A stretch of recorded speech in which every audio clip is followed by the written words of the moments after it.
2 মাস ভালো থাকার আশায় বছরের পর বছর অপেক্ষা করার নামই হলো প্রবাসীর স্ত্রী। আর প্রবাসী সন্তানরা তারা তো বড়ই অভাগা। বাবা থাকতেও বাবার আদর স্নেহ ভালোবাসা সবকিছু থেকে বঞ্চিত তারা।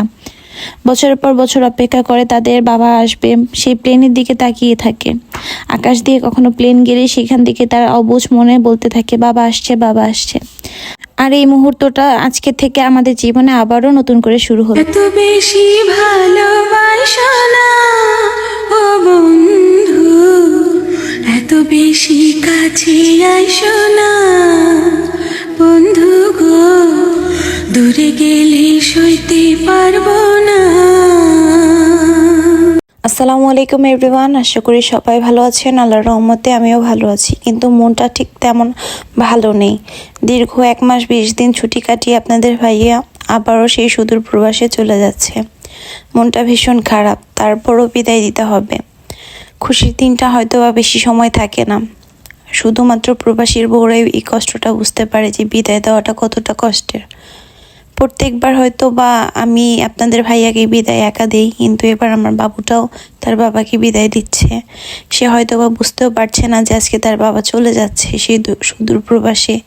আবার কবে দেখা হবে তারও কোনো ঠিক ঠিকানা নাই। দিন মাস বছর গোনার সময় আবারও শুরু হলো। আমার বাচ্চাটা চারপাশ থেকে দেখছিল, কিন্তু আমরা এতদিন কোথাও ঘুরতে গেলেও খুবই হাসি খুশি ছিল, কিন্তু আজকে একটুও হাসছিল না, কোল থেকেও নামছিল না, চারপাশটা ঘুরে ঘুরে দেখছিল। ও ছোট মানুষ হলেও কিছুটা বুঝতে পারে। আপনাদের ভাইয়ার সাথে লাস্ট কিছু মোমেন্টের ছবি তুলে নিয়েছিলাম, সেটা আপনাদের সাথে শেয়ার করলাম। আর এই হলো আবেগঘন কিছু মুহূর্ত। আপনাদের ভাইয়াও খুব আপসেট হয়ে পড়েছিল বাবুকে ধরে। আর আমি তো সেই 2-4-5 দিন আগে থেকে নাওয়া খাওয়া সব কিছু বন্ধ। ভেতরটা যেন ভেঙে চুরে তছনছ হয়ে যাচ্ছিল, কিন্তু কাউকে বলার মতো ক্ষমতা ছিল না। কারণ এখন আমিও কারো স্ত্রী, কারো মা। আমার সন্তানটাকেও আমাকে সামলাতে হবে, আমি একা ভেঙে পড়লে চলবে না। এই তো আপনাদের ভাইয়া বাবুকে আদর করছিল, চারপাশটা যেন কেমন স্তব্ধ হয়েছিল। আর এখানে জানেন, উপরতলায় সবাই কান্না করে আর নিচতলায় হাসির বন্যা বয়। আসলে 1 মাস 20 দিন আগেই ঠিক এই একই জায়গায় নিচতলায় আমি আপনাদের ভাইয়াকে হাসতে হাসতে নিয়ে গিয়েছিলাম। কিন্তু দেখেন, সময় খুব দ্রুত চলে যায়। কিভাবে যে সময়গুলো চলে গেল বুঝতেই পারলাম না। এত এত স্মৃতি, এগুলো নিয়ে হয়তো বা বছরের পর বছর কাটিয়ে দিতে হবে। আমার মেয়েটা আজকে বারে বারে তার বাবাকে পিছন থেকে ডাকছিল, আর বারে বারে বলছিল মা বাবা কোথায় যাচ্ছে, মা বাবা কোথায় যাচ্ছে। আমি তাকে কি বলবো বা কিভাবে ওকে বাসায় নিয়ে যাব বুঝতে পারছিলাম না। যাই হোক, এক এক করে আপনাদের ভাইয়া সামনে এগিয়ে যাচ্ছিল, আমার ভিতরটা কেমন যেন মোচড় দিয়ে আসছিল। একটু পরপর যেন আমার পাটা চলছিলই না, একটু পরপরই আমি থেমে যাচ্ছিলাম। আর আপনাদের ভাইয়া বলছিল আসো, সামনে আসো। কিন্তু আমি যে সামনে যাব, কিভাবে যাব?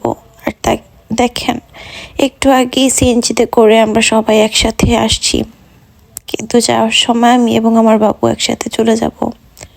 সেই মানুষটাকে রেখে চলে যাব, ভাবতেই কষ্ট লাগে।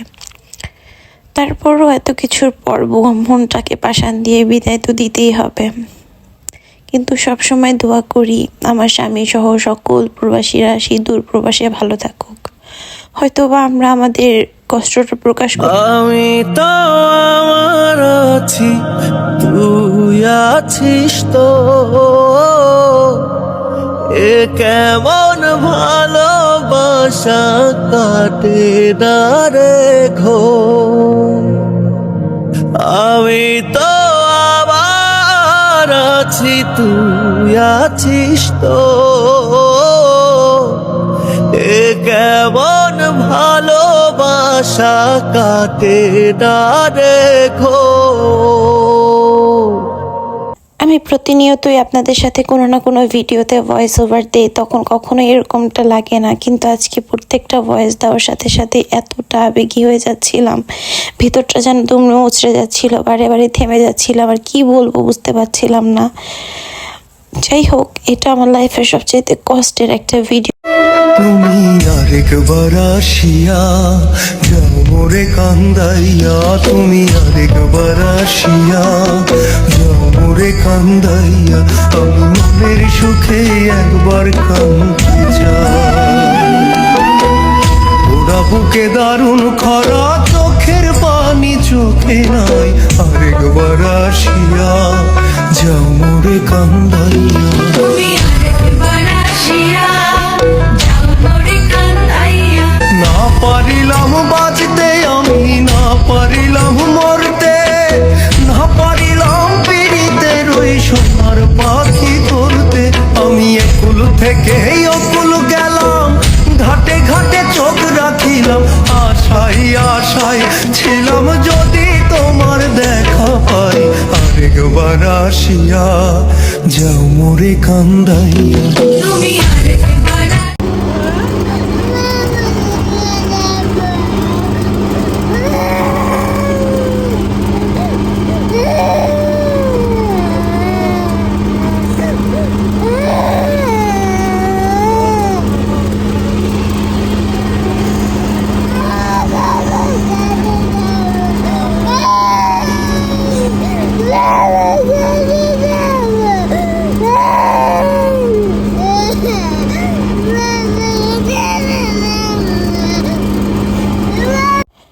আমার ভিতরটা যেমন করে ভেঙে চুরে যাচ্ছিল, ঠিক একইভাবে আমার মেয়েটাও বারবার কান্না করছিল। যখনই আমাদের গাড়িটা ছেড়ে দিচ্ছিল তখনই সে বারবার পিছন দিকে তাকাচ্ছিল আর বারে বারে প্রশ্ন করছিল যে বাবাকে কেন রেখে যাচ্ছি।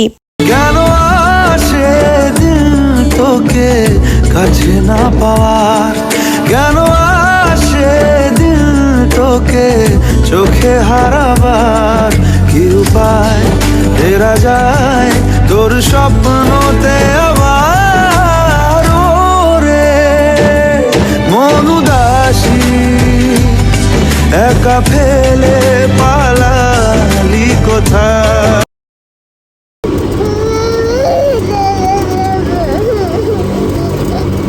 গাড়ি যত সামনের দিকে যাচ্ছিল আমার মেয়েটা প্রচুরভাবে কান্না করছিল আর তার বাবাকে চাইছিল, কিন্তু আমি তো নিরুপায়, কোথা থেকে নিয়ে আসবো তার বাবাকে।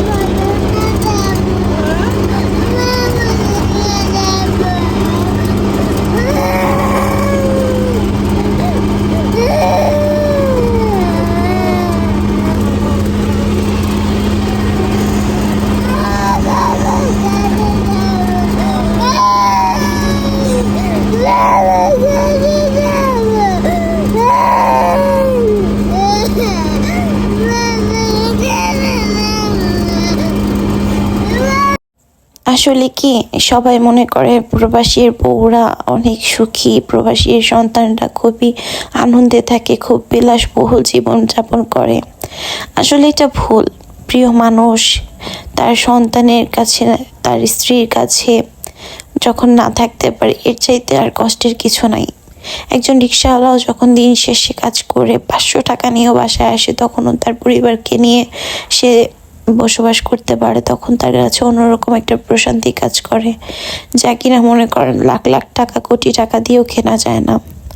আল্লাহর কাছে সবসময় দোয়া করি আমাদের ছেড়ে দূরে থাকা সকল প্রবাসী ভাইরা যেন খুব দ্রুত তাদের পরিবারের কাছে চলে আসতে পারে, তাদের সাফল্য আল্লাহ তাদের দোরগোড়ায় পৌঁছে দেন এবং সবাইকে ভালো রাখেন, সুস্থ রাখেন, এই কামনাই করি।